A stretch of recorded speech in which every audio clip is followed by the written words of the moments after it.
So 11 taon po makalipas ang unang laban nila na isa kamakailan lamang ang rematch ni Manny Pacquiao at ni Floyd Mayweather Jr. na kung saan ayon sa mga balita ay nakatakdang maganap sa darating na September 19 ngayong taon. Ngayon hindi pa po tiyak kung ito po ay magiging isang professional match o exhibition lamang. Alam naman po siguro ng marami sa atin na ang dalawang ito ay parang in the most recent times ay nagpahayag ng kanilang retirement. Kaya parang nakakapagtaka na after they have expressed the retirement, biglang parang nais naman nila ulit manuntok na naman. Ano po? At saka sila biglang they will come out of retirement, wala pang isang taon simula nung sila magpahayag, tapos nais na ulit nila na maglaban. Pero ito man ay maging professional match or exhibition match lamang, ang kapanapanabik para sa marami ay ang masagot ng katanungan, may gagapi na po ba kaya kay Floyd Mayweather Jr. at lalapnos sa kanyang professional record na 50 wins in which 27 are knockouts and 0 losses. Historical itong si Mayweather dahil siya sa kanyang buong karera bilang boksingero ay hindi nagkaroon ng kahit isa man lamang na talo. Kaya marami ang naghahangad na makita siya na matalo. Hindi dahil sa hindi siya mahusay. Ang problema kasi niya, sa tindi ng kanyang angas at kahambugan, maraming tao tuloy sa buong mundo ang matagal nang naghihintay na siya ay magapi. Malimit niya pong ipaghambog ang kamandag ng kanyang mga kamao, malimit niyang ipaghambog ang mga kinikita niyang limpak-limpak na salapi sa kanyang mga panalo sa boxing, at malimit din niyang ipahayag, maging hanggang ngayon sa panahon na walang boksingero di umano ang may kakayahang talunin siya.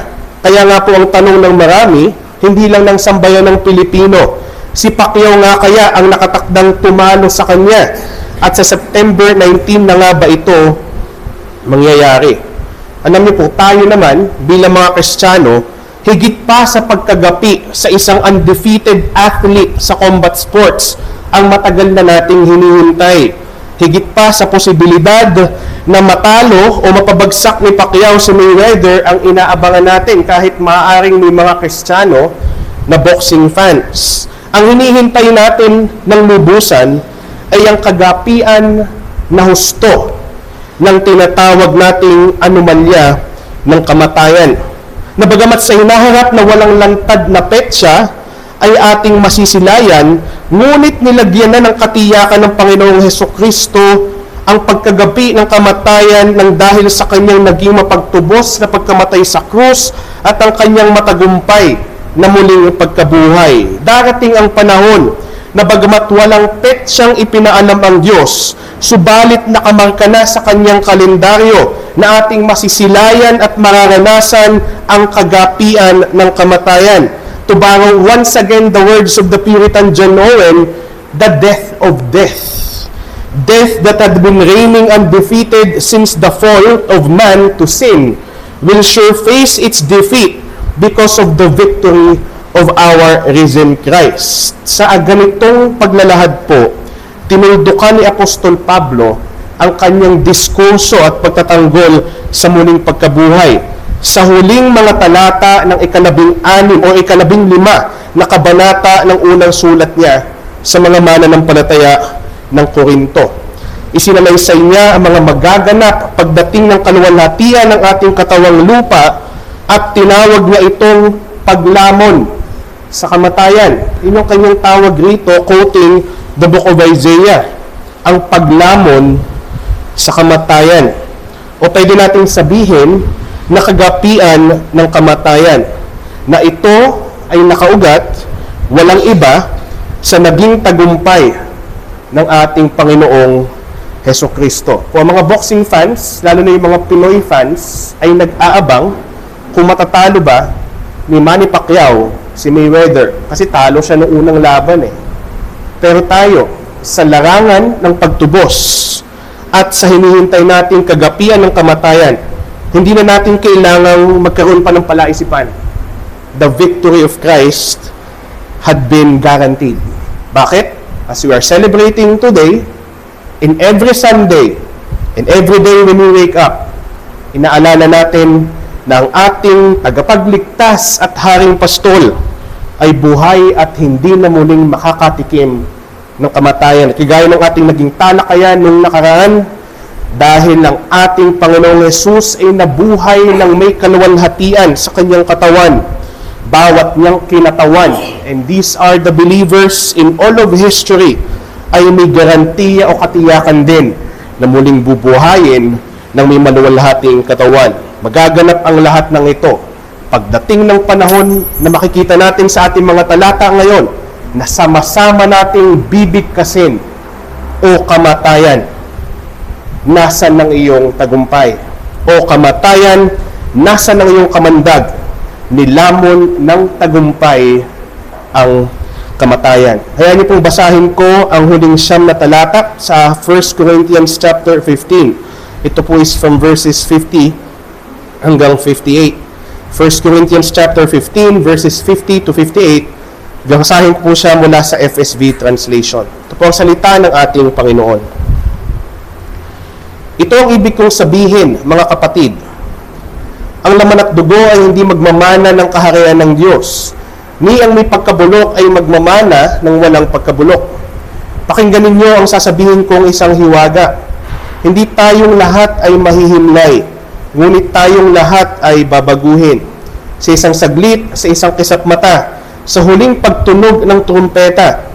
Sapagkat tutunog ang trumpeta at ang mga patay ay bubuhayin muli na walang pagkasira at tayo'y babaguhin. Sapagkat ang may pagkabulok ay kailangang magbihis ng walang pagkabulok at itong may kamatayan ay magbihis ng walang kamatayan. Ngunit kapag itong may pagkabulok ay mabihisan ng walang pagkabulok at itong may kamatayan ay mabihisan ng kawalang kamatayan, ay mangyayari ang salitang nasusulat. Ang kamatayan ay nilamon na ng tagumpay. Nasaan na kamatayan ng iyong tagumpay? Nasaan na kamatayan ng iyong kamandag? Ang kamandag ng kamatayan ay ang kasalanan, at ang kapangyarihan ng kasalanan ay nagmumula sa kautusan. Subalit salamat sa Diyos, pinagtatagumpay niya tayo sa pamamagitan ng ating Panginoong Hesukristo. Kaya, mga kapatid kong minamahal, magpakatatag kayo, huwag kayong patitinag, kayo'y laging sumagana sa gawain ng Panginoon, yamang nalalaman ninyo na hindi mawawalan ng saysay ang inyong pagpapagal para sa Panginoon. Narinig po natin na makapangyarihan, dalisay at hindi papalya na salita ng Diyos. Sana po lahat tayo ay mapagpala ng mga talata na ito. Matapos pong ilahad ni Pablo sa paraan ng paglalarawan at pagkukumparahan ang patungkol sa maluwalhating katawan na tatanggapin ng mga mananampalataya sa kahustuhan, dumako siya sa pagdidetalye ng mga events that will take place when the believer's glorified body will be given to them. Ibinuod niya mga pangyayaring magaganap by quoting Isaiah chapter 25 verse 8 na ang kamatayan ay nilamon na ng tagumpay with added bragging questions to death o mga katanungan na nag-aangas sa kamatayan. Nasaan na kamatayan ang iyong tagumpay? Nasaan na kamatayan ang iyong kamandag? Hindi nito iniendorso na tayo maging maangas. Ano po? Pero ang maangas na pagtatanong na ito ay bilang pagdiriwang na finally nakita at naranasan na ng mga naghihintay kay Hesukristo when that day comes. Ang tinatawag nating event ng kamatayan, ang kagapian ng kamatayan, at doon ay magkakaroon ng bawat mananampalataya ni Jesus ng maluwalhati na katawan. Ngunit, kasabay ng paglalahad ng tiyak na kamatayan ng kamatayan sa darating na kahustuhan, idinugtong ito ni Pablo sa inaasahang tugon ng mga mananampalataya sa kasalukuyan, na dahil sa pag-asa ng kamatayan, ang mga sumasampalataya ay magpapagal para kay Hesukristo sa kasalukuyan. At ang pagpapagal ito ay ang pag-aalay ng ating buong buhay para kay Kristo Jesus na muling nabuhay, na siyang sanhi at pinag-uugatan ng magiging tagumpay natin balang araw laban sa kamatayan. Kaya nga po mula sa ating teksto, nais ko pong ilahad ang ganitong mensahe. ang tiniyak ni Kristong panghinaharap na paglamon sa kamatayan ay tinutugon ng mga alagad ng pagpapagal sa kasalukuyan. Ang tiniyak ni Kristong panghinaharap na paglamon sa kamatayan ay tinutugon ng mga alagad ng pagpapagal sa kasalukuyan. Nais ko po muling maglinaw bago ko ipagpatuloy ang pangangaral ng mga talata natin ngayon. Ang tagumpay ng muling nabuhay na si Kristo na nalamon sa kamatayan ay muli para lamang sa mga mananampalataya. It is exclusive to those who are trusting in the person and work of the Lord Jesus Christ. Kaya nga, kung ikaw ay hindi kabilang sa mga sumasampalataya, ikaw ang siyang lalamunin ng darating na ikalawang kamatayan. Sa halip na ikaw ay makaranas ng lalamuning kamatayan ng dahil ng tagumpay ni Jesus, lalamunin ka instead ng ikalawang kamatayan. Ito ay walang humpay na kapahamakan pagdating ng paghuhukom. Ipakinggan mo kung ikaw ay wala pang katiyakan ng pagsampalataya at pagtitiwala sa pagliligtas ni Jesus. Ang Revelation 21:8 na kung saan nakalahad dito, ngunit para sa mga duwag, sa mga hindi sumasampalataya, sa mga kahumaldumal, mga mamamatay tao, mga mapakiapid, mga mangkukulam, mga sumasamba sa Diyos-Diyosan at sa mga sinungaling, ang kalalagyan nila ay sanawa na nagliliyab sa apoy at asupre. Ito ang ikalawang kamatayan. This is the second death. Sabi nga ng marami in history ng mga Kristiyano, kung ikaw ay mamamatay bilang isang mananampalataya, isang beses ka lang mamamatay. Subalit kung ikaw ay mamamatay na hiwalay kay Kristo Jesus, walang pagtitiwala sa kanyang kaligtasan, ay hindi ka lamang isang beses mamamatay. May tinatawag ang salita ng Diyos na atin lamang binasa na ikalawang kamatayan. Huwag mong hayaan na ikaw ay umalis kung ikaw ay wala pa kay Kristo Jesus ngayon, o di kaya naman ay matapos ang pakikinig mo sa mensahe na ito na ikaw hindi nagsisisi at sumasampalataya sa nagtagumpay at muling nabuhay na si Kristo Jesus, na bago mangyari ang mga bagay na ito, siya muna ay naglikas tao, nagpakababa, siya ay nabuhay ng sakdal sa kabanalan. Nabuhay siya ng buhay na sana'y inaasahan sa atin, ngunit dahil sa ating pagbagsak ay hindi natin maisagawa. Kaya hindi natin madala ang ating sarili sa harapan ng Diyos upang tayo'y kanyang tanggapin. Subalit ang kaparusahan na nakaambang dapat sa isang makasalanan na sasampalataya kay Hesus Kristo ay inubos at sinaid ni Kristo Jesus sa kanyang krus at sa kanyang brutal at malagim na kamatayan, na kung saan ay wala ng paghatol para sa mga sumasampalataya, dahil noon siya sa kanyang pagkakatikim sa loob ng 3 araw ng libingan ay siya'y muling nabuhay. At yan ang tagumpay ng bawat isang sasampalataya sa ating Panginoong Hesus Kristo. Ikaw ay yumakap, ikaw ay lumapit kay Kristo. Kung ikaw ay wala pa sa Kanya, sa paraan ng pagsisisi at pagsampalataya, at damhin mo ang sinabi ni Jesus mismo noong Kanyang muling buhayin si Lazarus in John 11:25-26. Nakalahad doon, sinabi ni Jesus sa Kanya, "Ako ang muling pagkabuhay at ang buhay. Ang mga sumasampalataya sa akin ay mabubuhay kahit na siya ay mamatay. At sino mang nabubuhay at sumasampalataya sa akin ay hindi mamamatay kailanman."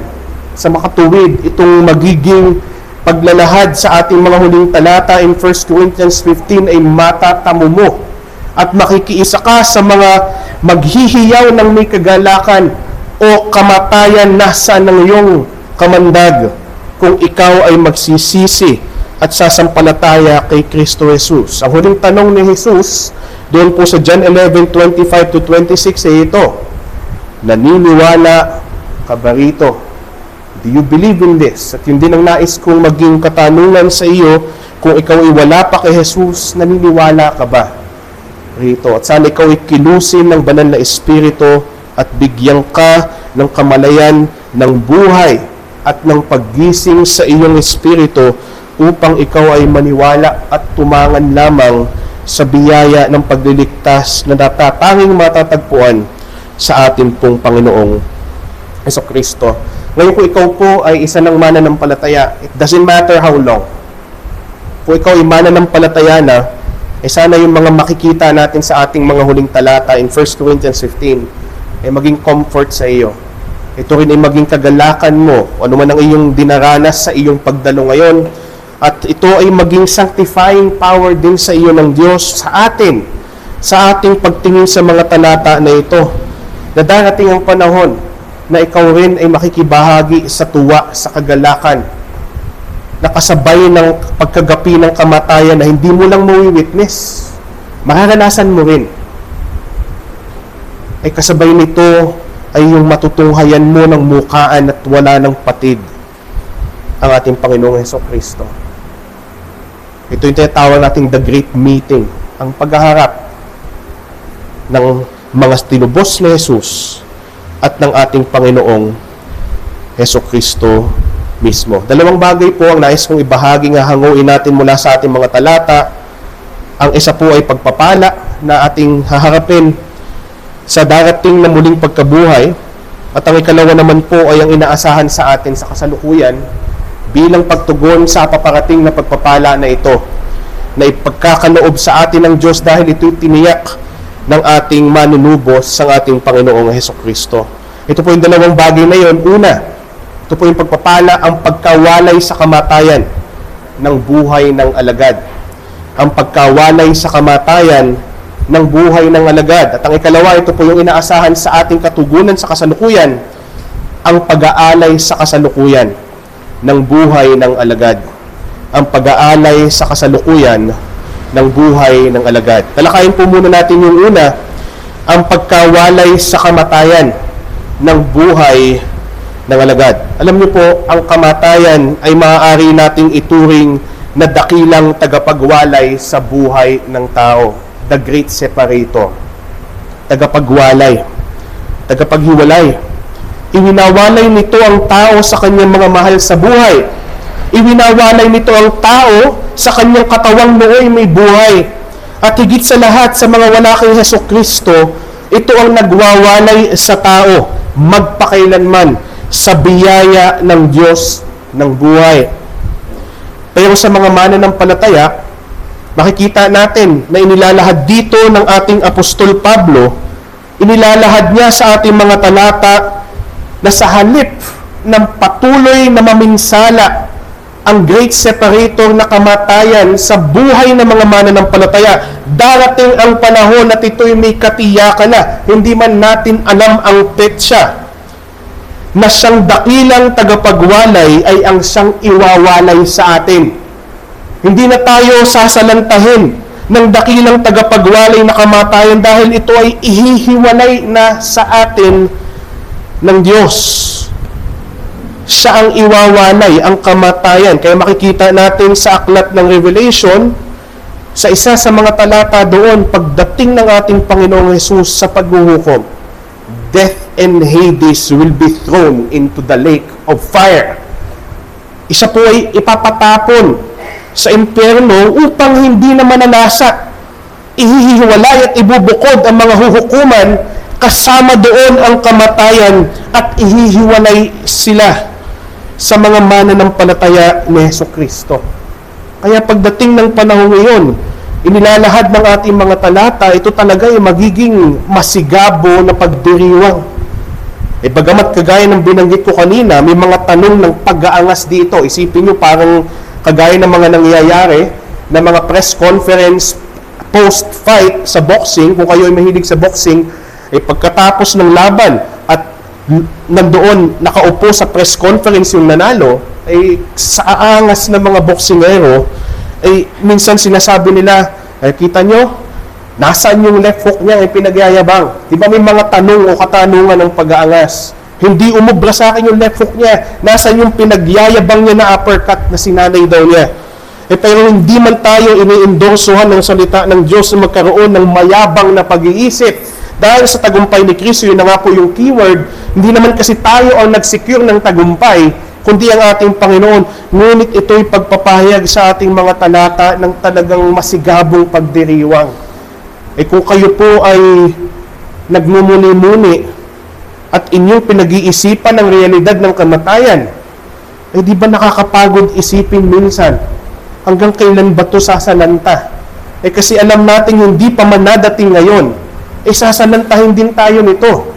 At marami na sa atin ang nakaranas ng pamiminsala ng kamatayan dahil siguro may katiyakan ako makapagsasabi na lahat tayo nakaranas na namamatayan ng mahal sa buhay.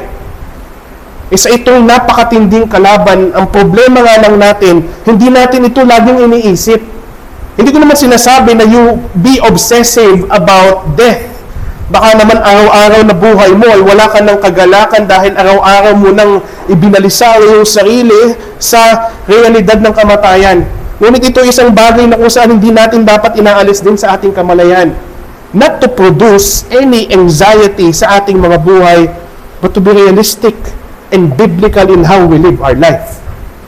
Para malaman natin ang value ng kada segundo na ito ikinakabit natin sa layunin kung bakit tayo nilikha at tinubos ng Diyos upang bawat segundo ating layunin at sikapin na mabuhay para sa kaluwalhatian ng Diyos. Panugurin siya magpakailanman, kasama rito ang pagpapahayag natin ng ating pagmamahal sa mga mahal natin sa buhay, mga kaibigan, at marami pa na iba.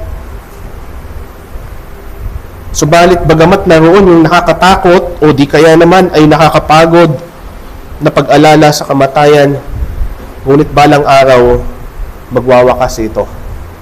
Ang kamatayang malimit tinuturing na marami na siyang wakas ay ang siyang wawakasan. Pwede nating sabihin na winakasan na. Hinihintay na lamang natin yung mismong delivery or yung para kang naghihintay ng parcel. Alam mong darating na yan, hinihintay mo lang kung kailan. Pero maaaring nabayaran mo na through GCash, hinihintay mo na lang na i-deliver sa'yo, may katiyakan na matatanggap mo. Pero hinihintay mo yung panahon na kung saan matatanggap mo yung parcel. Hindi ito kagaya ng mga parcel sa Shopee o Lazada na pwede mong i-cancel. Ito ay tiyak na makakarating sa iyo. At hinihintay natin ang pagkakataon na ito, na ang tagapagwalay ay ang siyang iwawalay sa iyo. Inumpisahan ni Pablo ang paglalahad nito sa pamamagitan ng pagsiset ng proper expectation na ito idinudugtong niya sa mga nakaraan niyang sinabi sa mga nakaraan nating talata. May dahilan, inilalahad niya dito ang dahilan kung bakit kinakailangan na tayo ay magkaroon ng maluwalhating katawan. Sapagkat sinabi niya in verse 50 na ang kalagayan ng tao na panlupa, our earthly condition, ang kalagayan ng tao na panlupa ay hindi maaaring umangkop na magmana ng kaharian ng Diyos. Sinabi niya in verse 50, ito ang ibig kong sabihin, inilalahad niya sa kanyang mga minamahal na taga-Korinto, mga kapatid, ang laman at dugo ay hindi magmamana ng kaharian ng Diyos. Ni ang may pagkabulok ay magmamana ng walang pagkabulok. Lagi nating tatandaan, ba't kaya ganon? Ba't kaya nilahad ni Pablo na ang laman at dugo, ang may pagkabulok, ay hindi magmamana ng kaharian ng Diyos? It all points back to the holiness of God. Sa kabanalan ng Diyos. Hindi naman niya isinangtabi yun kahit isang segundo. Kaya nga ganon ang naging redemption natin. Nagkaroon ng tagahalili. Pwedeng sabihin ng iba na pwede naman ang Diyos nga nakakapaglikha ex nihilo. Ibig sabihin ng ex nihilo, out of nothing. Sinabi lang niya, magkaroon ng ganito at magkakaroon. Pwede naman niya sabihin, iligtas si ganito at maliligtas siya. Subalit hindi yun ganun kadali. Hindi ko sinasabing may mahirap para sa Diyos. Ang ibig kong sabihin, ang ating Panginoon, kung ganun gagawin, ay maaari siyang paratangan na hindi siya banal. Kinakailangang maparusahan ng kasalanan ng tao. Hindi maaaring tumayo ang isang makasalanan sa presensya ng sakdal sa kabanalang Diyos. At dahil sa nangyaring pagbagsak na nagsimula sa ating ulo noon na si Adan, ang laman at dugo ng tao ay nabahira ng sumpa ng kasalanan. Naapektuhan ang lahat ng pakultiya ng tao.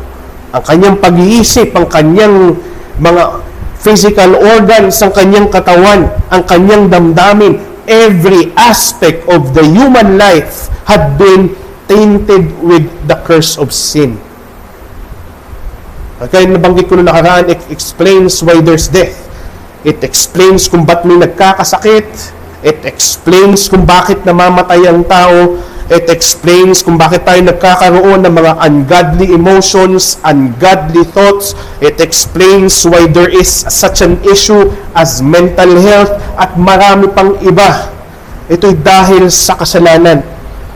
At dahil ang kalagayan ng taong panlupa, even of believers, ay may nananahan pang kasalanan, hindi maaaring magmana ng kaharian ng Diyos ang ating kalagayang panlupa.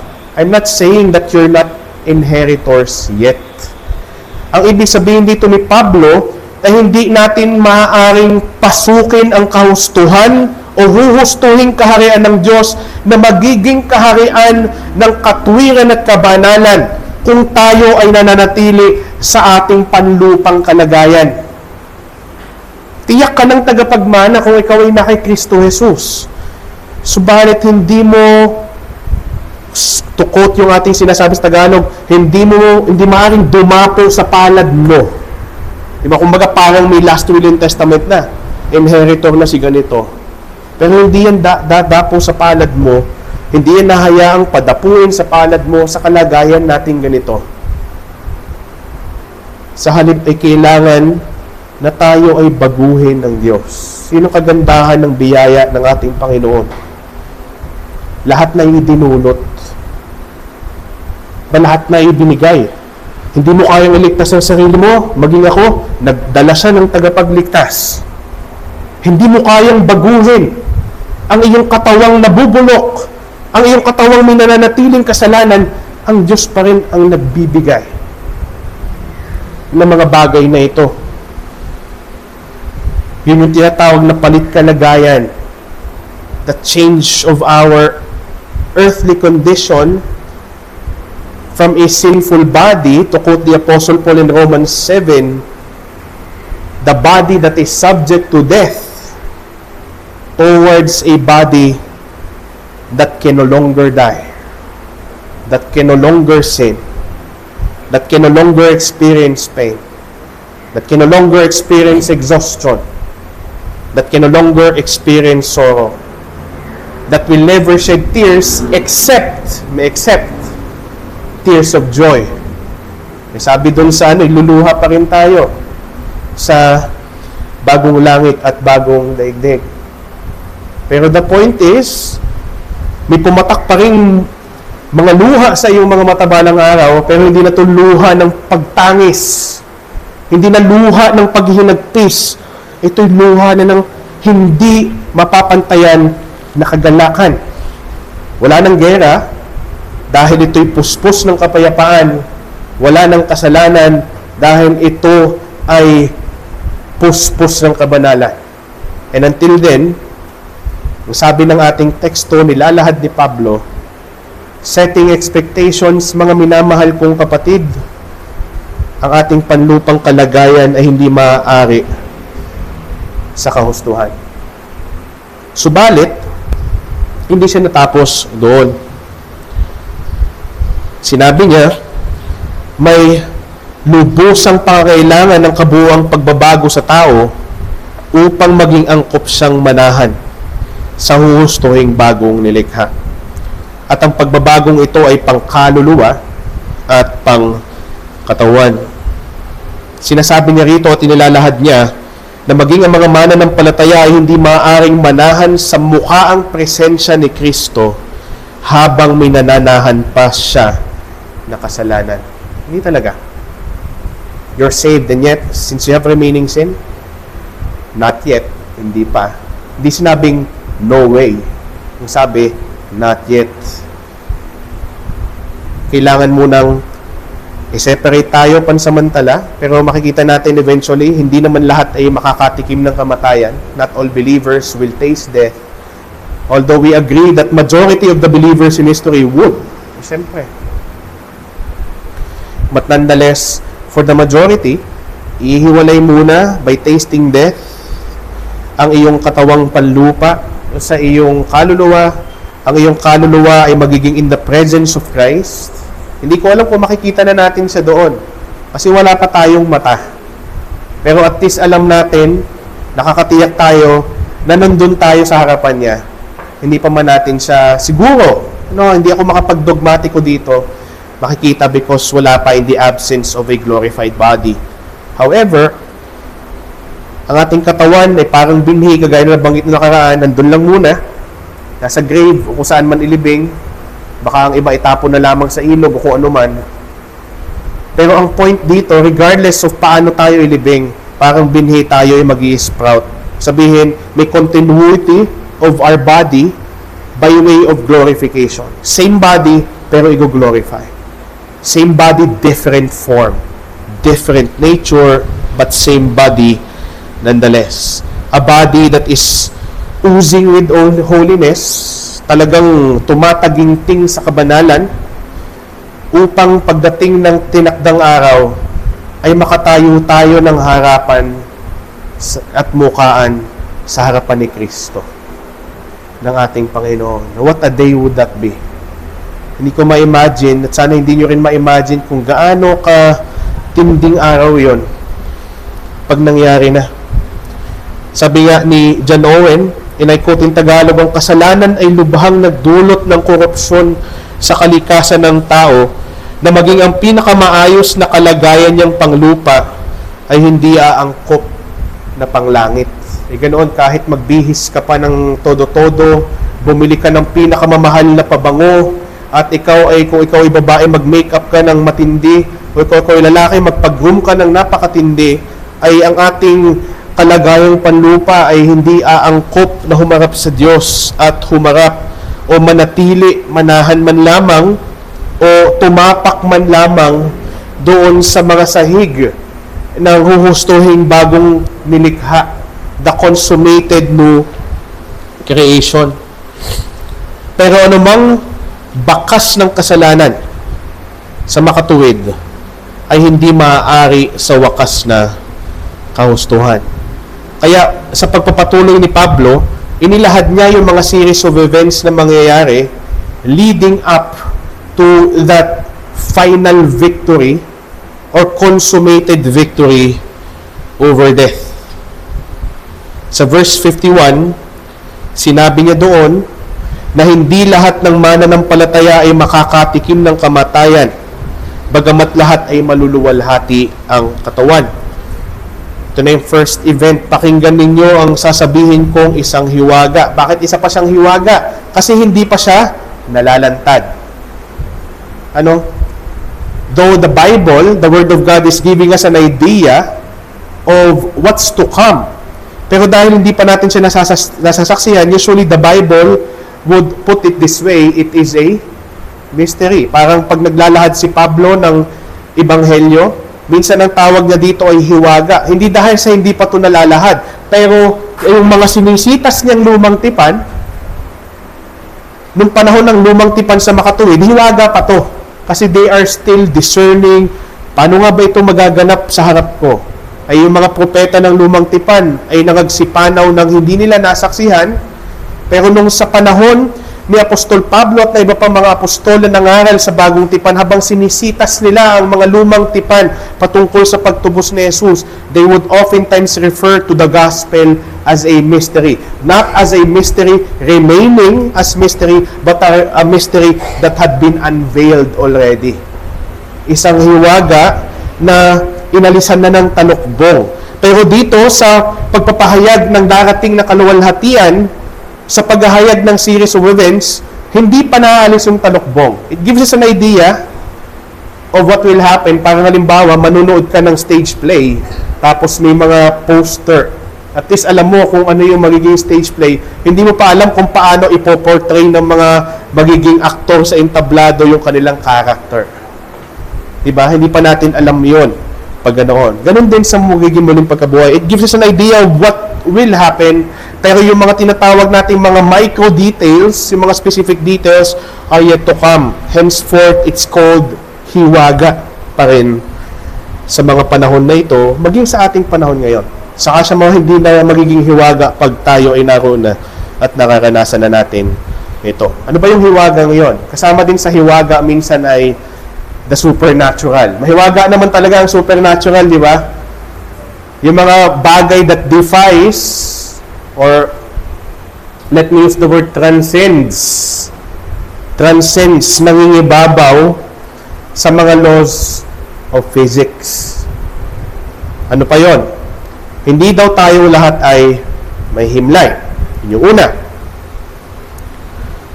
Hindi lahat may himlay. Ang ibig sabihin nito, baka isipin nyo lahat pala, hindi lahat ay pwedeng matulog. Hindi.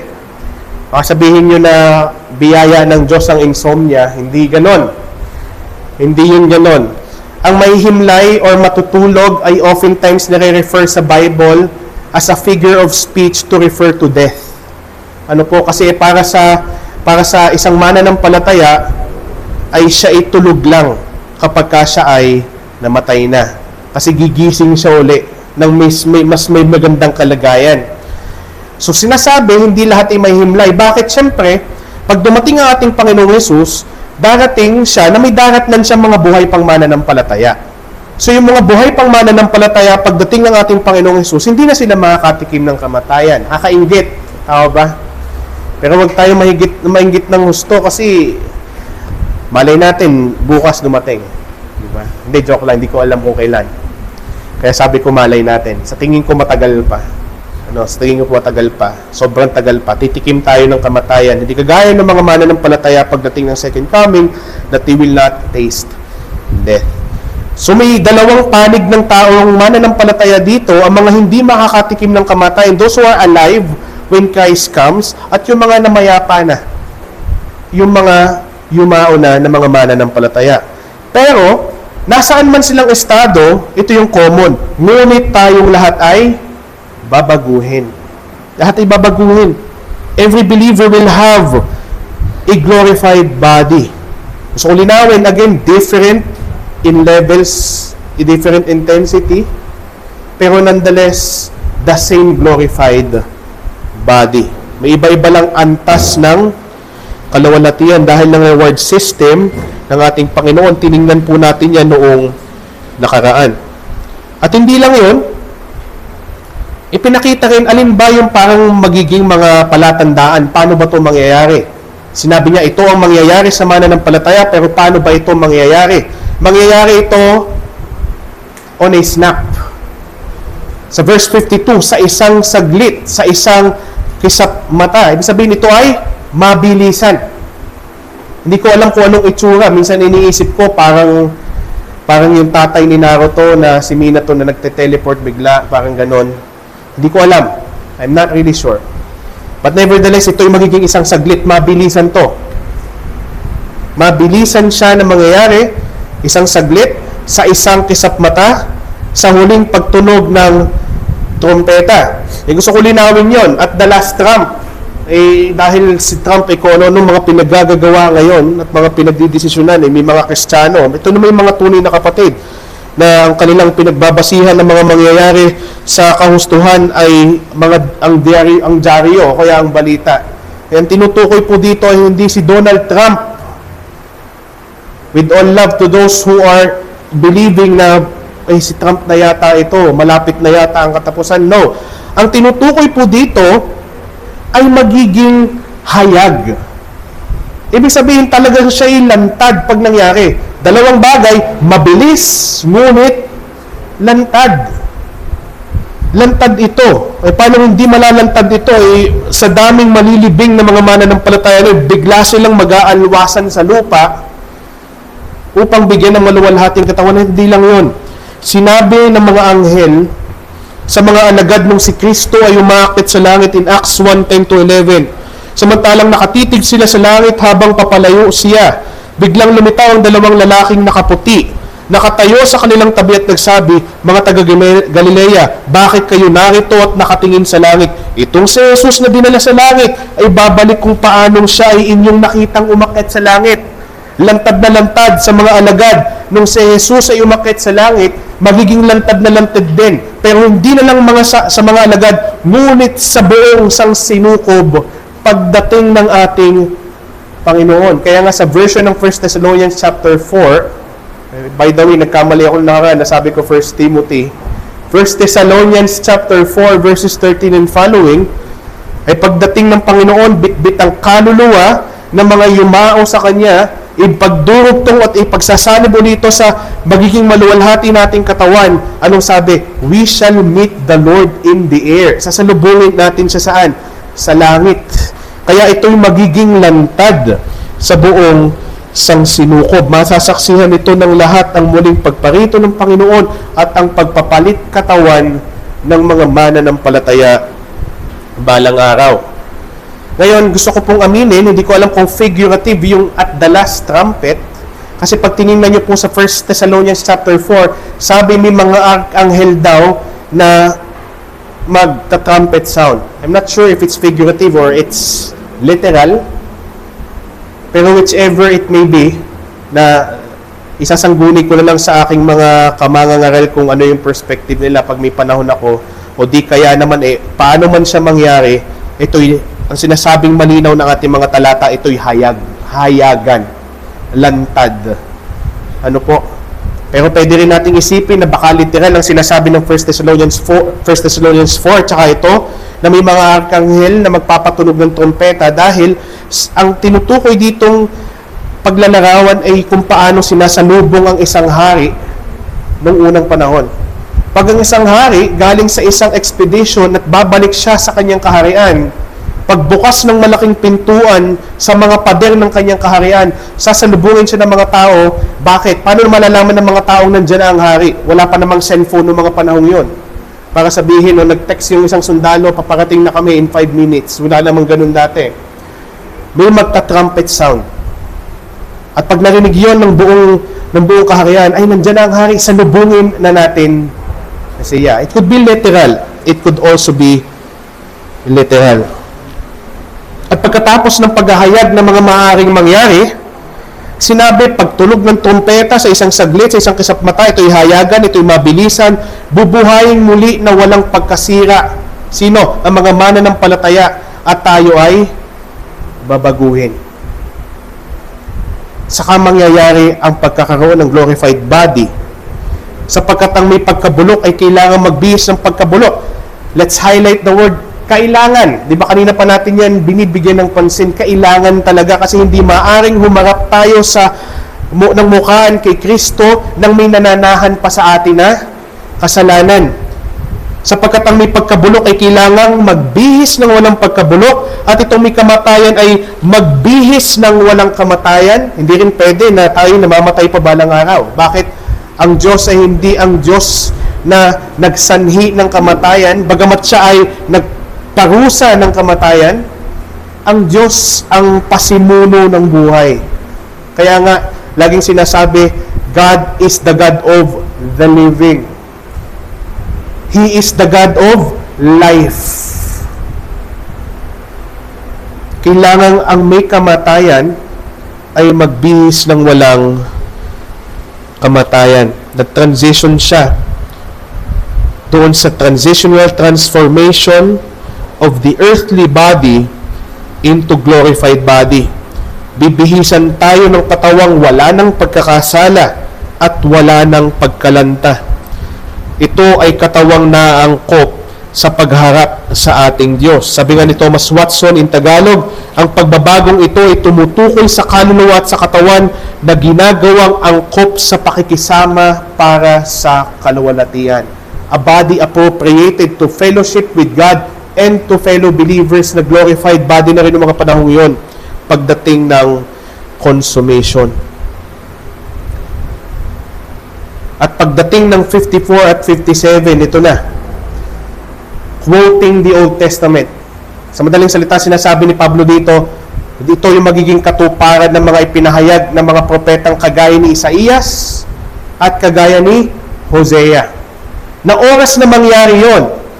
Ngunit kapag itong may pagkabulok ay mabihisan ng walang pagkabulok, at itong may kamatayan ay mabihisan ng kawalang kamatayan, ay mangyayari. Sa makatuwid, matutupad ang salitang nasusulat. Again, yung pagkakovenantal ng mga bagay na ito.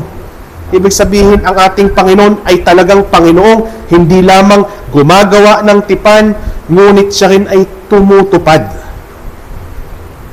lahat ng pangako ng Diyos ay matutupad. Naitingnan nyo na lamang ang pinakamatinding pangakong tinupad, ang pagbibigay ng kanyang anak na si Hesus Kristo. At doon ay tayo ay nai-imagine ko ay sumasambit din ng mga naririto. Ang kamatayan ay inilamo na ng tagumpay. Tas may parang press conference.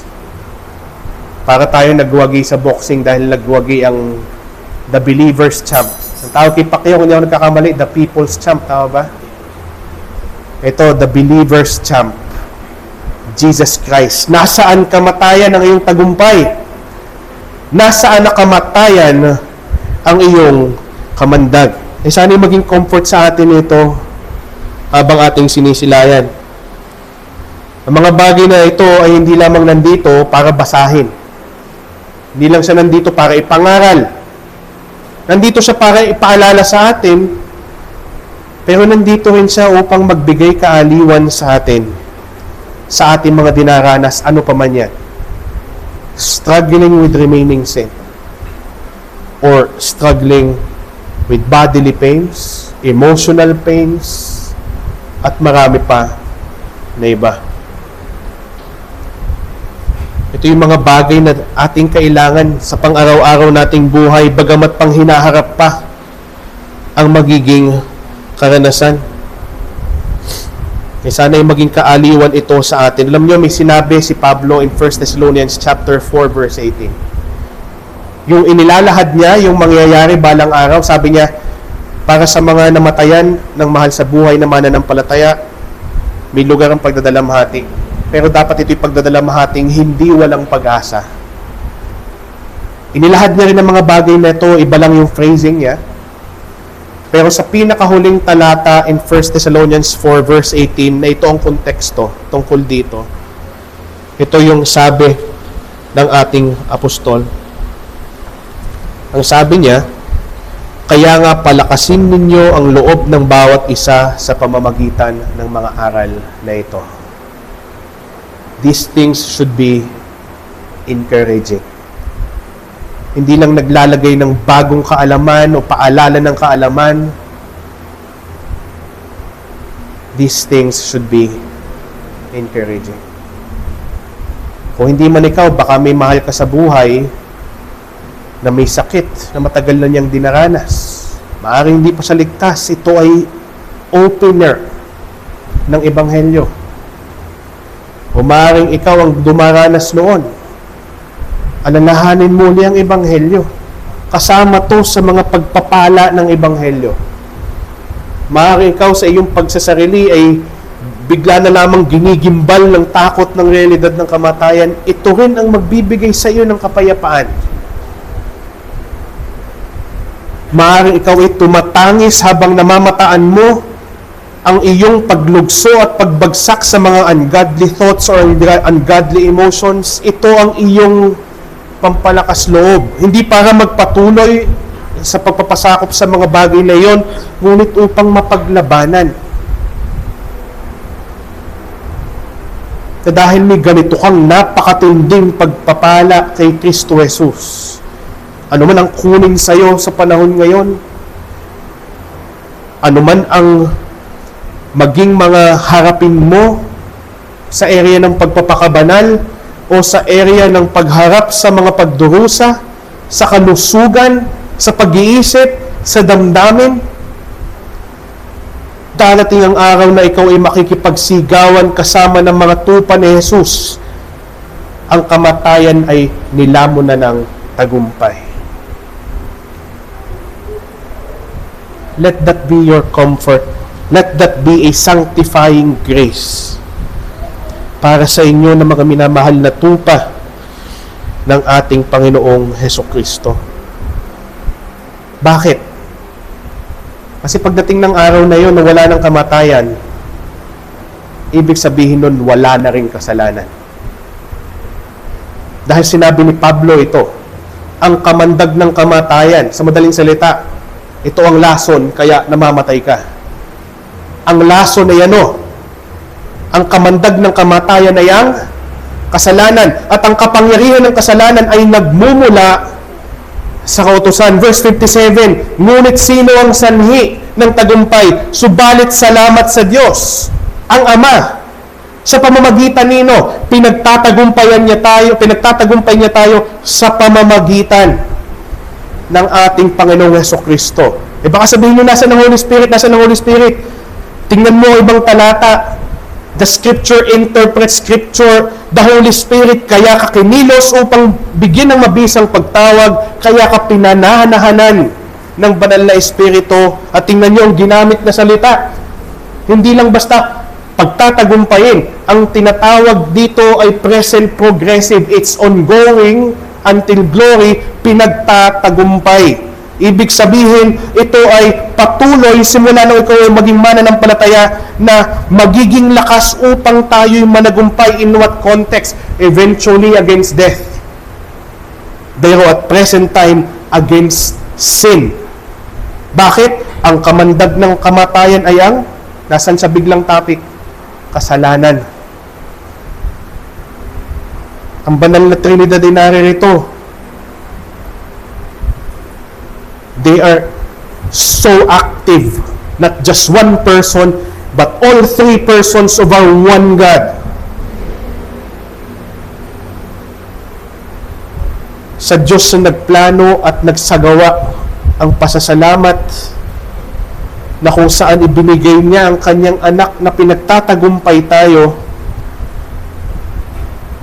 at sa pamamagitan ng tiniyak na ng anak, sumasa atin ang banal na Espiritu. Gusto kong linawin dito, di ba, alam naman natin lahat na ang kasalanan ang nagdulot o naging sanhi ng kamatayan. Subalit gusto kong linawin yung sinabi na ang kapangyarihan ng kasalanan ay nagmumula sa kautusan. Baka ma-interpret natin ito na ang kautusan ay pasimuno ng pagkakasala, o ang kautusan ay nagbibigay kapangyarihan sa tukso kaya tayo nagkakasala. Hindi po yun ang ibig sabihin ni Pablo. Ang sinasabi rito ni Pablo na ang kapangyarihan ng kasalanan ay nagmumula sa kautusan ay sa ganitong konteksto. Inilalahad ng kautusan kung gaano ang kapangyarihan ng kasalanan. Ibig sabihin, hindi yung nagmumula in the context of source, ang nagmumula is in the context of reference.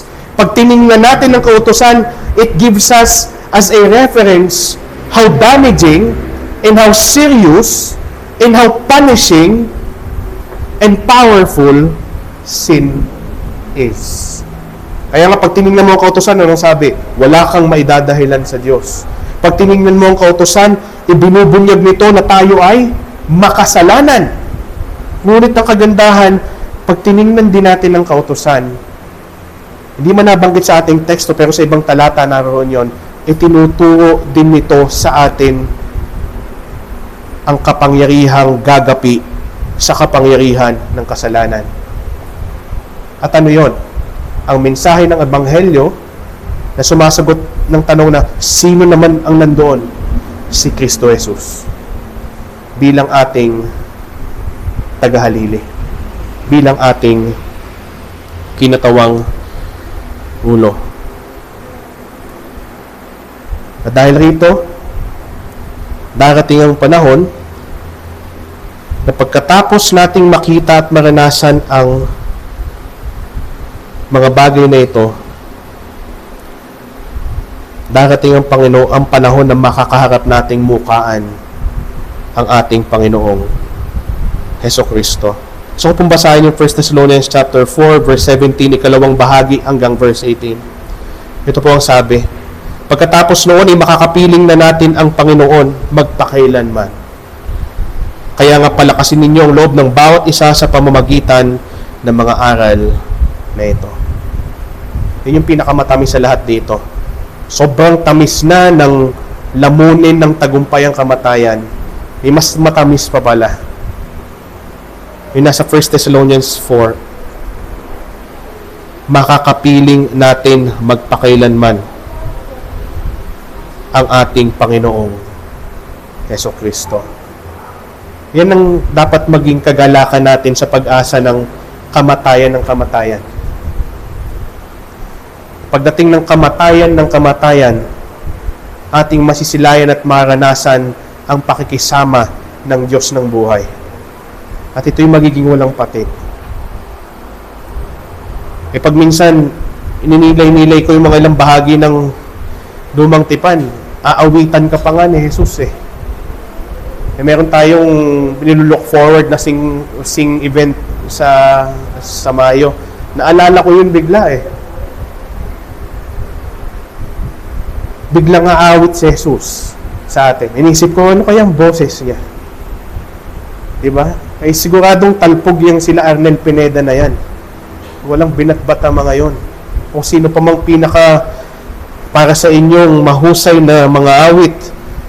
Pero yung pakikisama, hindi ko ma-imagine, sana kayo din, kung gaano ka unimaginable pagdating ng araw na iyon.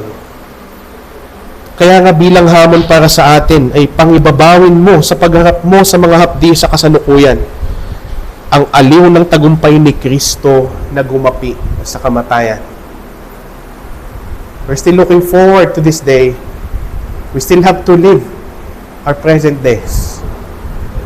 When living with challenges in mind na ating haharapin, ito maging pagharap natin sa mga hapdi ng kasalukuyan. Na balang araw ang kamatayan ilalamunin ng tagumpay. Tiyak na yon. Wala nang makapipigil sa realidad na yon. Alam niyo po nung isang linggo, March 29, anibersaryo ng kamatayan ng Scottish minister na si Samuel Rutherford. Namatay po siya noong 1661 sa St. Andrews, Scotland.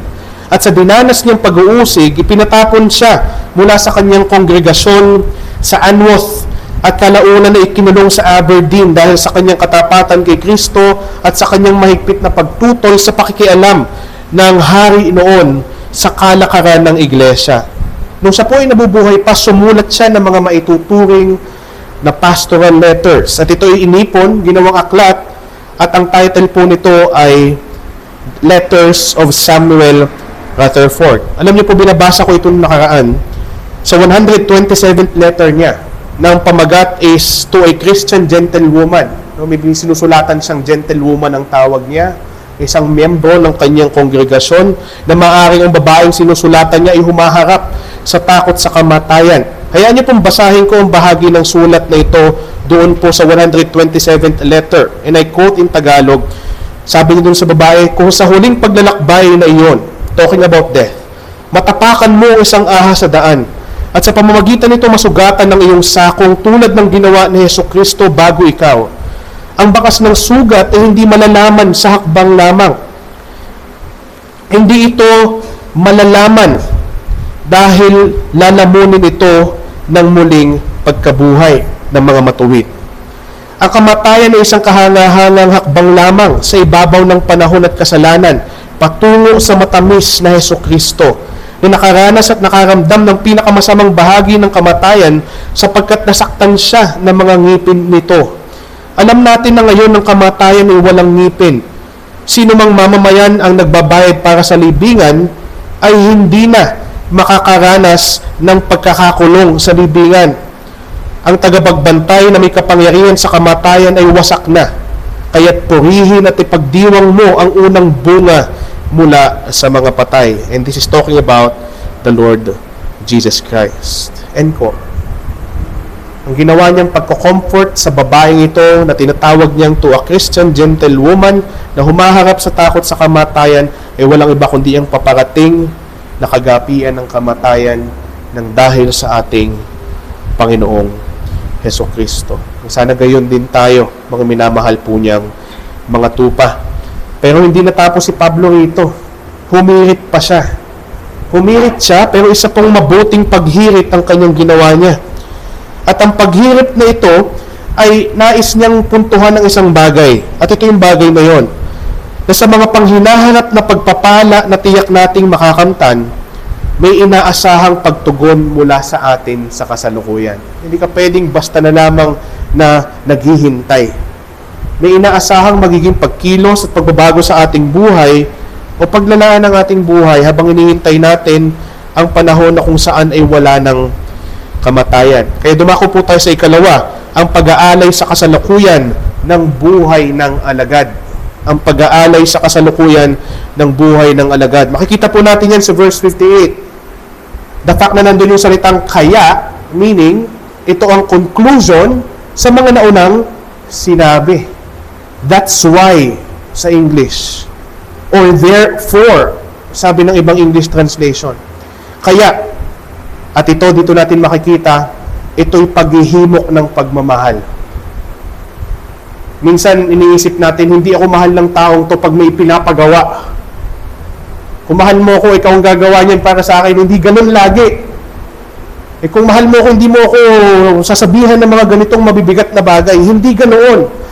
Ang ginawa dito ni Pablo, bago niya sabihin ang inaasahan sa atin, ang ating magiging pagkilos sa kasalukuyan in light of the death of death. Kaya, ano sabi niya? Mga kapatid kong minamahal. This is an expression of love. Koma, ano yung sunod? Ilang mga panghimok, magpakatatag kayo. Huwag kayong patitinag. Kayo'y laging sumagana sa gawain ng Panginoon. Bakit daw? Hiyamang nalalaman ninyo na hindi mawawala ng saysay ang inyong pagpapagal para sa Panginoon. Kasi darating ang panahon, we may not see it now, but we shall see later on. When we are in glory, kaharap ng hari, na kung saan ay maririnig natin balang araw, well done, my good and faithful servant. Tingnan ko na lang kung masabi nyo pagdating ng panahon na yon na nasayang. Diba? Na nasayang ang ating pagpapagal para po sa ating Panginoong Heso Kristo. Kung nabanggit ko kanina, inaabangan natin ano kaya ang magiging pag-awit ni Kristo. Isa pa rin yung kaabang-abang. Well done, my good and faithful servant. Hindi yan galing sa presidente ng Pilipinas. Hindi yan galing sa presidente ng US. Hindi yan galing sa pangulo ng UN o sa liderato ng UN. Hindi yan galing sa pinaka hinahangaan mong artista o celebrity. Galing mismo yan sa lumikha ng sangnilikha at tumubos sa mga makasalanan. Ang hari ng mga hari at Panginoon na Panginoon, ang ating Panginoong Heso Kristo. What a day it would be. At hindi lamang ito basta sa larangan ng paglilingkod, ito sa larangan ng pagpapakabanal, 56 at 57, ang kasalanan na inadres. Kasama yun sa ating pagpapagal sa kasalukuyan, paglilingkod at pagtalikod. Paglilingkod sa harapan ng Diyos at pagtalikod sa kasalanan. Yan ang pagpapagal sa kasalukuyan ng mga may pag-asa ng kamatayan May tibay. Huwag tayong patitinag, tayo ay magpakatatag. Sa makatuwid, ito na yung paglalaan ng buong buhay. Hindi lang iilang bahagi.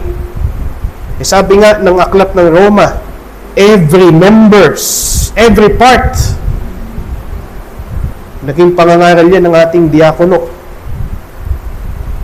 Anong nakaraan niyang pangangaral? Offer yourselves as living sacrifices, holy and pleasing to God. Yan po ang inaasahan sa atin sa kasalukuyan. Dahil bibigyan ka ng katawang maluwalhati balang araw, ang bawat bahagi ng iyong katawan ngayon ay ilaan mo para sa Panginoon. Yan ang pamanhik sa atin at sa mga mananampalataya ng panahong ito ni Apostol Pablo. Alam niyo, may isa pang magaganap dito, idudugtong ko dito dahil hindi nabanggit direkta, pero ito'y magaganap.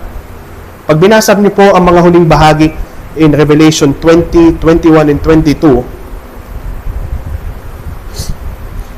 ng kasulatan, huling bahagi ng kasulatan, makikita natin na balang araw, ang glorification, ang paghaharap natin with Jesus Christ, ay ang araw ng ating kasal.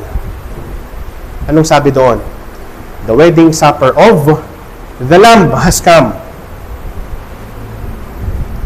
Ngayon, ang referensya dito ay yung kasalan ng ancient times. Paano ba nangyayari yon? May tinatawag tayong betrothal. Alam nyo yung concept ng dowry? Narinig nyo na yon? Akala natin ngayon sa modernong panahon, pang-Muslim lang siya. nagkakamali tayo. Ang dowry, ginagawa rin ng mga mananampalataya ng Diyos noong ancient times. Napalitan na lang ang konsepto ngayon. Sa atin, sa halip na paunang bayad, ang ginagawa ay sing-sing. Tama ba? Anong tawag natin? Engagement ring. Pero ang dowry, na sa panahon ngayon ay naging engagement ring na, ito ay palatandaan na ano? Kumbaga namarkahan ka na. Wala lang akong maisip na mas maayos na termino. Pagpasensyahan nyo na po ako. You are marked. Parang territory. Marked territory. At iyon din ay pagpahayag ng panata na bagamat hindi pa sila ikinakasal, yung magkatuwang, ay sila ay patungo na talaga doon. Ano po? Ang ginagawa yun in ancient times, dowry. Yun ang referensya. Pag tinitingnan natin yung kasalan ng Iglesia at ni Kristo. Kaya, nung si Kristo ay tumubos sa atin, binigyan tayo ng dowry. Ano yung dowry? Ang banal na Espiritu. Kaya ang tawag sa banal na Espiritu in Ephesians 1:13 and 14, at babasahin ko siya sa Ephesians 1:14 in the NIV translation, when you believed, you were marked in Him with the seal, the promised Holy Spirit, who is a down payment or a deposit, sabi ng ibang modern translations ng NIV, who is a deposit guaranteeing our inheritance until the redemption of those who are God's possession to the praise of His glory. May dowry tayo, mga minamahal na tupa. Ang glorified body sa makatuwid ay damit pangkasal natin kay Kristo. At dahil may dowry, pag titingnan nyo in ancient times, anong ginagawa? Kahit naman yung mga panahon natin ngayon na may engagement ring, anong ginagawa? Mas lalong nagpapahayag ng katapatan ang binigyan ng engagement ring o ng dowry sa kanyang pakakasalan. At ito ay lulubusin pa matapos ang kanilang kasal. Tama po ba? Doon ang gagaling si Pablo dito. Dahil may down payment ka na, may dowry ka na. Ang banal na Espiritu serves as that down payment. Habang hinihintay natin yung kasalan, the wedding supper of the Lamb, pagdating ng kahustuhan, inaasahan tayong maging matapat ng husto ngayon. Matapat ng may pagkalago. Hanggang sa dumating ang panahon na huhustuhin yung katapatan na yun. Bakit? Kasi wala nang hadlang. Pagdating ng kahustuhan, wala nang hadlang na kasalanan, wala nang hadlang na kamatayan, wala nang hadlang na mga anomalya sa kalusugan, wala nang hadlang na mga masasamang damdamin, wala nang hadlang na mga masasamang isipan. At kung ano pa mang mga hadlang na ating nararanasan ngayon. Pero mga minamahal pong tupa ng ating Panginoon, itanong mo sa iyong sarili, how much are you grateful na may dowry ka na? Habang hinihintay mo ang paparating na kamatayan ng kamatayan na kung saan sa panahon yun ikakasal ka kay Kristo. At isa pa, ano ang iyong diwa ngayon? Ano ang ipinuproduce sa iyong kasalukuyang buhay ngayon ng kamalayan na nakahanda na ang damit pangkasal mo? Yun yung glorified body natin, yun yung damit pangkasal natin. Sa Revelation 21, kaya nyo pong basahin ko para sa inyo, verses 1 to 4. Pagkatapos nakakita ako ng bagong langit at bagong lupa, sapagkat lumipas na ang unang langit at ang unang lupa at wala na ang dagat. Nakita ko yung bumababa mula sa langit, galing sa Diyos, ang banal na lungsod, ang bagong Jerusalem, inihandang tulad ng isang babaeng ikakasal na inayusan para sa kanyang asawa. Diba nakahanda na ang iyong damit pangkasal? Ang ating damit pangkasal para sa ating Panginoong Jesucristo. Makakakita tayo minsan ng mga eksena na kung saan ay inire-reveal pa lang ang damit pangkasal, ay talagang excited na yung bride. Kaya sana tayo rin as the bride of Christ. That's why the church is called right now as the bride of Christ. Hindi pa wife of Christ. But one day, magiging wife of Christ. Iba po ang betrothal system natin, mabigat. Hindi kagaya ngayon, parang loose na. Pero, yan ay mga bagay na kailangan nating tingnan ng mabuti. Mga minamahal na tupa, upang ang ating kasalukuyan ay talagang maiukol natin ng husto para sa ating paglilingkod at pamumuhay para sa ating Panginoong Hesukristo. Ipagsuri natin sa ating sarili, sa kasalukuyan ba ay nagiging matapat ako? Nagiging matibay ba ako at mapagpagal para kay Kristo Jesus? Akin bang iginugugol ang aking kasalukuyan para lamang sa aking buhay?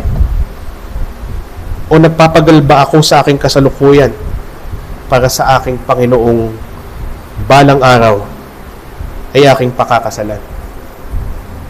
Yun ay tanong natin ng mabuti sa ating mga sarili, mga minamahal pong tupa ng ating Panginoon. Kaya po bilang hamon, itutok mo ang iyong sarili sa tagumpay ni Kristo sa kamatayan upang maging matibay at mapagpagal ka para sa Kanya sa kaluwalhatian. Tingnan mo ng maigi ang paparating na mga pagpapalang ito at sana ito'y humugis, magpalago sa ating pagiging matibay, pagiging focused, hindi natitinag o hindi nagagalaw sa ating pagsagana sa gawain ng Panginoon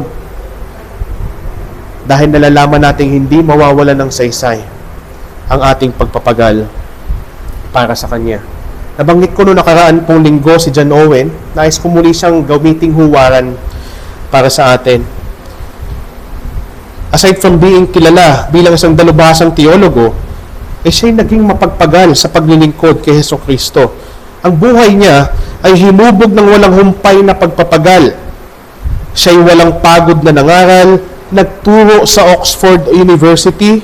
Siya ay gumawa ng maraming makabuluhang akda, napakadami niyang aklat na isinulat. At nakibahagi siya sa pagtatanggol ng wastong teolohiya sa panahon ng English Civil War at Restoration. Ngunit sa kabila ng lahat ng kanyang gawain, ang kanyang pag-asa ay nakalubid, hindi sa tagumpay sa daigdig, kundi sa ganap na pagkatalo ng kamatayan sa pamamagitan ni Kristo. Kaya nga niya isinulat yung aklat na The Death of Death in the Death of Christ. Sa kanyang mga pagninilay tungkol sa pag-asa ng mananampalataya, isa to sa mga sinulat niya, and I quote, "Herein is our hope, that death, the last enemy, is to be destroyed. And this hope strengthens us to labor in all duties, bearing reproach, and persevering in Christ's work." End quote. Do you share the same sentiment? Nakikibahagi ba tayo sa parehas na diwa? Tinrato niya ang kanyang buhay, ang kanyang ministeryo bilang pagtugon sa tiyak na kagapian ng kamatayan. Para sa kanya, ang mga pagsubok, pag-uusig, paghihirap sa buhay na ito ay pansamantala lamang at ang pagkabuhay na maguli ni Kristo ay nagpapatunay na ang kanyang paggawa ay hindi kailanman masasayang. Para sa kanya, ang darating na pagkatalo ng kamatayan ay isang buhay na pag-asa na nagbibigay lakas sa kanyang araw-araw na gawin ang mga dapat niyang gawin para kay Jesus at nagpapatibay sa kanya araw-araw sa pagharap sa iba't ibang klase ng pagdurusa. Nawa ito maging epekto sa atin ng muling pagkabuhay ng Panginoon, na muling pagkabuhay na iyong mararanasan balang araw, ng iyong masasaksihan at mararanasan na kamatayan ng kamatayan, ang wakas ng wakas na paparating. At harinawa sa mga bagay na ito, anuman ang dinala mo ngayon sa pagsamba, mga daladala mo sa iyong dibdib, sa iyong isipan, tandaan mong parati hanggang dito lang iyon sa pansamantala. Hindi mo na bibit-bitin ang mga bagay na yan pagdating ng kaluwalhatian dahil wala ng kasalanan pagdating noon. At dahil wala ng kasalanan, wala na rin na kamatayan. At ang pinakamaganda sa lahat ay hindi yung mga nawala, kundi yung mahuhusto. Huhustuhin ang pakikisama natin sa ating Panginoong Heso Kristo. Pagdating ng panahon yun, huwag nyo nang hanapin ng wala. Tutukan nyo lang ang naroroon. Ang ating Haring Pastol na nagmamahal sa kanyang mga tupa, ang ating Panginoong Heso Kristo. Sana po ang mga bagay na ito ay magdulot sa atin ng biyaya at ng kapayapaan. Samahan niyo po ako sa panalangin at gayon din sa ating paghahanda ng sarili sa pagdaraos ng banal na hapunan. Aming Diyos at dakilang Ama sa langit, kami po ay nagpapasalamat sa mga bagay na ito for sustaining us with your grace as we journey to 1 Corinthians 15. Napakadami pang maaari naming mapulot mula sa mga talatang ito at napakayaman ng iyong karunungan, napakadakila ng iyong mga regalo, napakatindi ng iyong mga biyaya. Hari nawa, Panginoon, ang mga bagay na aming haharapin balang araw at ang aming tatamuhin sa hinaharap pagdating ng aming Panginoong Hesus ay humugis na kaagad sa amin ngayon sa amin pong kasalukuyang buhay. Hari nawa, mga bagay na ito ay makatulong din sa aming pagharap sa araw-araw at sa amin ngayong pagdaraos ng banal na hapunan, na kung saan sa aming pagsusuri ng aming mga sarili, Panginoon, ay amin ding alalahanin ang napakatinding pagpapala ng bagong tipan, kabilang po ang mga pagpapalang nabanggit sa talata na mga pagpapalang inihatid sa amin ng bagong tipan na tinupad para sa amin ng aming kinatawang ulo, ang kinatawang ulo ng tipan ng biyaya, ang amin pong Panginoong Hesukristo. Maraming salamat po sa mga bagay na ito at sana po ikaw ang maluwalhati na magiging bunga ng mga bagay na amin pong pinagsalusaluhan ngayong umaga. Pinupuri ka po namin, pinapasalamatan sa ngalan po ng aming Haring Pastol, ang amin pong Panginoong Hesukristo. Amen and amen. Magsitayo po ang bawat isa, tayo po'y umawit ng ating tugong himno. Our response hymn will be Yet Not I, But Through. This sermon was preached by Pastor Francis Talon of New Life Reformed Baptist Church. We warmly invite you to join us every Sunday for our preaching and worship service at 9 a.m. Come and hear God's word faithfully proclaimed. To God be the glory.